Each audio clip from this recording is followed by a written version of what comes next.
بسم اللہ الرحمن الرحیم۔ میرا نام ڈاکٹر ریاض اللہ کے اسسٹنٹ پروفیسر و چلڈرن اسپیشلسٹ ہوں شیخ زید ہاسپٹل رحیمیہ خان میں۔ میں آج آپ لوگوں کی جو آج میرا ٹاپک ہے وہ بچوں کی تربیت کے حوالے سے ہے۔ میں نے اپنی پرائیویٹ پریکٹس میں یا گورنمنٹ سیکٹرز میں بہت سارے بچے اس طرح کے دیکھے ہیں۔ بہت سارے جو والدین کی جو شکایت ہے وہ یہی ہوتی ہیں کہ ہمارے بچے جو ہیں وہ ضدی بہت زیادہ ہیں، ہمارے بچے جو ہماری بات نہیں مانتے، وہ سارا دن موبائلوں پہ لگے رہتے ہیں۔ تو یہ اس کی جو سب سے جو کامن وجہ جو ملی ہے وہ یہی ہے کہ پیرنٹس جو ہیں، والدین ہیں، وہ ملازم پیشہ ہو گئے ہیں، جاب ہولڈرز ہیں، ٹھیک ہے۔ وہ تھکے ہارے آتے ہیں، جس کی وجہ سے اپنے بچوں کو پراپر ٹائم نہیں دے سکتے، جس کی بنا کے اوپر بچے جو ہے وہ تنہائی پسند ہونا شروع ہو چکے ہیں، موبائلوں کے اوپر جو ہے لگے رہتے ہیں۔ پہلے یہ زمانے میں یہ بات ذہن میں رکھیں کہ سب سے جو قیمتی چیز ہے وہ دولت نہیں ہے، ٹھیک ہے نا۔ آپ کے پیسے، آپ کی کمائی، آپ کی انکم، وہ سب سے زیادہ دولت مند وقتی طور پہ تو آپ کو بچا سکتی ہے، بنا سکتی ہے، لیکن اصل جو دولت ہے وہ آپ کی والدین کی بچوں کی تربیت ہے، ٹھیک ہے نا۔ اگر آج اپنے بچوں کو اچھے طریقے سے تربیت نہیں کریں گے تو یہ یقین مانیں وہ نہ آج آپ کے ہیں نہ وہ کل آپ کے ہوں گے، ٹھیک ہے نا۔ اور اس کی وجہ سے جیسے ہی بچے، والدین جو ہے وہ جاب ہولڈر ہیں، چڑچڑاپن ہے ان کی تربیت، ان کی جو ہے وہ شخصیت میں بھی چڑچڑاپن ہے، ٹھیک ہے نا۔ وہ بچوں کو اسی طریقے سے، اسی لینگویج میں، اسی بیہیویئر میں اپنے بچوں کے ساتھ بات کرتے ہیں، ٹھیک ہے، جس کی وجہ سے بچوں میں بھی وہی عادات، وہی جو ہیبٹس ہے وہ ڈیولپ ہونا شروع ہو جاتی ہیں۔ وہ اپنے کولیگز کے ساتھ، اپنے بہن بھائیوں کے ساتھ، اپنے ریلیٹیوز کے ساتھ، اپنے روم میٹس کے ساتھ اسی طریقے سے جو ہے نا وہ بات کرنا وہ سیکھتے ہیں، جس کی وجہ سے یہ ان کی زندگی کا جو تربیت کا جو ٹائم ہے وہ ہم اسی طریقے سے ویسٹ کر رہے ہوتے ہیں۔ تو یہ جو نیگیٹو امپیکٹس ہیں، نیگیٹو ہیبٹس جب بچے میں ڈیولپ ہو جاتی ہیں تو یہ فار ایور چلتی ہیں۔ اور آپ کو پتہ ہونا چاہیے یہ جو 7 ایئر تک، 10 ایئر تک جو ایج ہے یہ کیا ہے؟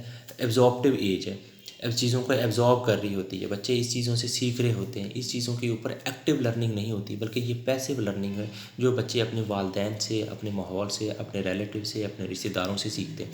تو اس وجہ سے ہمیں اپنے زیادہ سے زیادہ اپنے بچوں کو جو ہے نا وہ ٹائم دینا چاہیے، اور بحیثیت مسلمان اور بینگ اے مسلمان یہ ہماری رسپانسبلٹی ہے کہ ہم اپنے بچوں کی جو تربیت ہے وہ اسلام کے جو پیرامیٹرز کے اوپر ان کو اورینٹ کریں، ان کو ان کی طرف توجہ دلائیں، تاکہ ہم اس سے کیا ہوگا، اس سے فائدہ نہ صرف آپ کی اپنی زندگی کو ہوگا، آپ کو ایک نیک، فرمانبردار اور ایک پڑھی لکھی اولاد ملے گی بڑھاپے میں جس کو آپ کو ضرورت ہوگی، اور اس کے ساتھ ساتھ دوسرا یہ ہے کہ آپ ایک معاشرے کو ایک کارآمد فرد بھی دیں گے، ٹھیک ہے نا، جو معاشرے کے لیے فائدہ مند ہوگا، سوسائٹی کے لیے فائدہ مند ہوگا۔ تو پہلے زمانے میں اکثر جو ہم نے دیکھا تھا، ہمارے آپس میں کزنوں کے اندر بہت زیادہ محبت ہوتی تھی۔ ہم آپس میں جب بھی کوئی کزن ایک دوسرے کے چچاؤں کے گھر، پھپھوؤں کے گھر، خالاؤں کے گھر ہم جانا پسند کرتے ہوتے تھے، صرف اس وجہ سے ہم فورسفلی کہتے تھے کہ ہم نے جانا ہے کہ ہم ان کے ساتھ مل کر کھیلیں گے، بیٹھیں گے، گپ شپ لگائیں گے۔ وہ ہمارے لیے ایک بہت زیادہ ٹائم ہوتا تھا، اور جس کا امپیکٹ آج بھی ہماری زندگیوں میں ہے۔ ہمیں آج بھی اپنے کزنوں کے ساتھ مل کر ہمیں خوشی محسوس ہوتی ہے، پرانے دوستوں کے ساتھ مل کر خوشی محسوس ہوتی ہے۔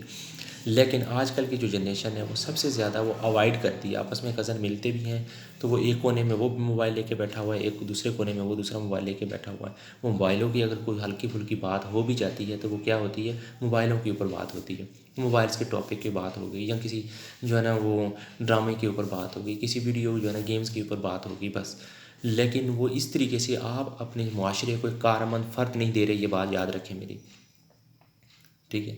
میں نے اپنی پرائیویٹ پریکٹس میں ملٹیپل لوگوں نے یہ ہمیں شکایت کی ہے کہ ہمارے بچے جو ہے نا وہ ضدی، ہمارے بات نہیں مانتے، وہ تنہا پسند ہے، ٹھیک ہے نا۔ ان چیزوں کا نہ صرف آپ اپنے لیے نقصان دہ ثابت کر رہے ہیں بلکہ اپنے معاشرے کو بھی نقصان پہنچا رہے ہیں۔ ایک گوشت کا لوتھڑا دینے کے علاوہ آپ کچھ معاشرے کو نہیں دے رہے، ٹھیک ہے۔ یہ میری آپ لوگوں سے ریکویسٹ ہے کہ آپ اپنے بچوں کی تربیت پہ میکسیمم ٹائم سپینڈ کریں، ٹھیک ہے نا۔ میکسیمم ایک معاشرے کو ایک کارآمد فرد دے کر جائیں، جس سے نہ صرف بڑھاپے میں آپ کو وہ سپورٹ کریں گے بلکہ اپنے معاشرے کو بھی ایک کارآمد فرد دینے کے ساتھ ساتھ آپ ایک پوری جنریشن کو آگے نیکسٹ جنریشن کو بھی آپ ایک اچھا فرد دے کے جا رہے ہیں، ٹھیک ہے نا۔ یہ جو عادات ہیں، یہ جو ہیبٹس ہیں، یہ جو عادتیں ہیں وہ جنریشن بائی جنریشن چلتی ہیں۔ تو اس لیے برائے مہربانی کر کے اپنے بچوں کو ٹائم دیں۔ تو میرا یہ آخری لفظ میں یہ کہہ کر یہ ختم کروں گا کہ اگر آج آپ کے پاس اپنے بچوں کے لیے ٹائم نہیں ہے تو کل یہ شکایت مت کریں کہ بچوں کے پاس بھی آپ کے لیے کوئی ٹائم نہیں ہوگا، تو پھر آپ کو شکایت کرنے کی اس معاشرے کے اندر کوئی ضرورت نہیں ہے۔ Thank you so much.